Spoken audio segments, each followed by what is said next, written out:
येरमाळा गावातील जलजीवन मिशनच्या चालू कामाचा तक्रारी अर्ज दिल्यानंतर जलजीवन मिशनचे मुख्य अभियंता, उप अभियंता, शाखा अभियंता कामाचा दर्जा तपासण्यासाठी येरमाळा गावात दाखल।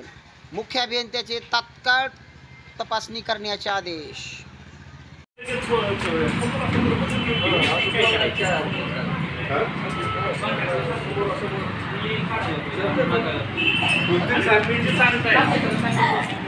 इस्टिमेट मध्ये काय आहे की तारीख सांगितल्यानंतर खाली सॉफ्ट माती हातरायची, त्या पाईपाच्या चारी बाजून सॉफ्ट माती त्याच्या गिअरचे काहीतरी डायमेन्शन दिले त्या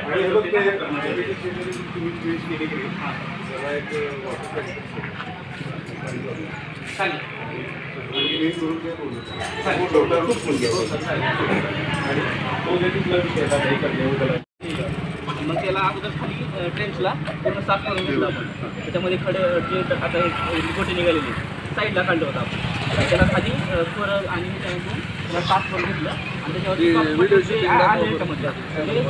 टाकलं खाली। त्यावरती पाईप आपण प्लेन केली आणि त्याच्यावरती अजून सॉफ्ट टाकून पूर्ण सॉफ्ट नाही तिथं पण बघितलं तरी तुम्हाला सॉफ्ट मी असं सांगितलं तसं काल एक लाईव्ह व्हिडिओ साहेबांना पाठवला।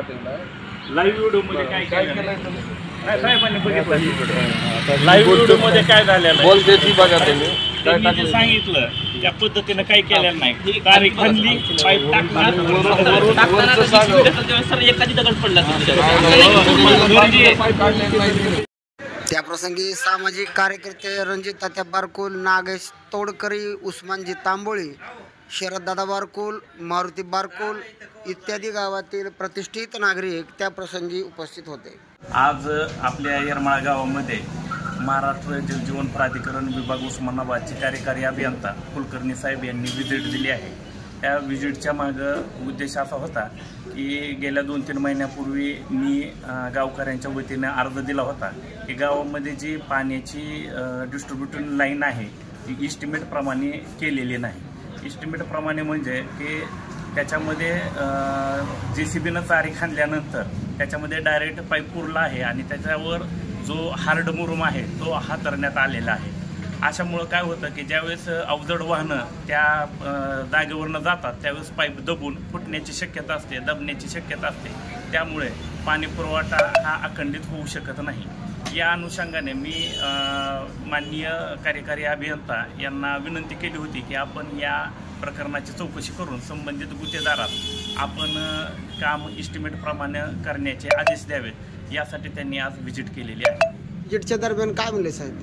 व्हिजिटच्या दरम्यान त्यांनी 1-2 ठिकाणाची पाहणी केली। त्या पाहणीमध्ये त्यांना असं दिसून आलं की सिमेंट रोड असतील तर तिथं डिस्ट्रीब्युशन लाईन, पाईपलाईन पाणी पुरवठ्याची जी केलेली आहे त्याच्यावरच हार्ड मुरुम टाकलेला आहे आणि तो हार्ड मुरुम दबल्यामुळं पाणी पुरवठ्याची लाईन पूर्णतः नासधूस झालेली शक्यता नाकारता येत नाही। त्या अनुषंगानं त्यांनी त्या लाईनची, सर्व लाईनची टेस्टिंग करण्याचे, हायड्रोलिक टेस्टिंग करण्याचे आदेश त्यांनी त्यांच्या उपअभियंत्यांना दिलेले आहेत। आज या ठिकाणी येरमाळा जलजीवन मिशन अंतर्गत जे पाणी पुरवठा गावासाठी सुरळीत करण्यासाठी योजना शासनाने दिली होती त्या योजनेचं काम निकृष्ट दर्जाचं होत आहे हे दिसून आल्यामुळे संबंधित कार्यकारी अभियंता उस्मानाबाद, धाराशिव यांनी येऊन तिथं व्हिजिट दिली आहे आणि संबंधित ठेकेदाराला ते ज्या ज्या ठिकाणी वाटतंय त्या ठिकाणी त्यांनी ती पाईपलाईन उकरून दाखवून दुरुस्त करून घेऊन व्यवस्थित त्याचे हायड्रोलिक टेस्टिंग करून नंतरच ते काम पुढं सुरळीत करावं असं त्यांनी आदेशित केलेलं आहे।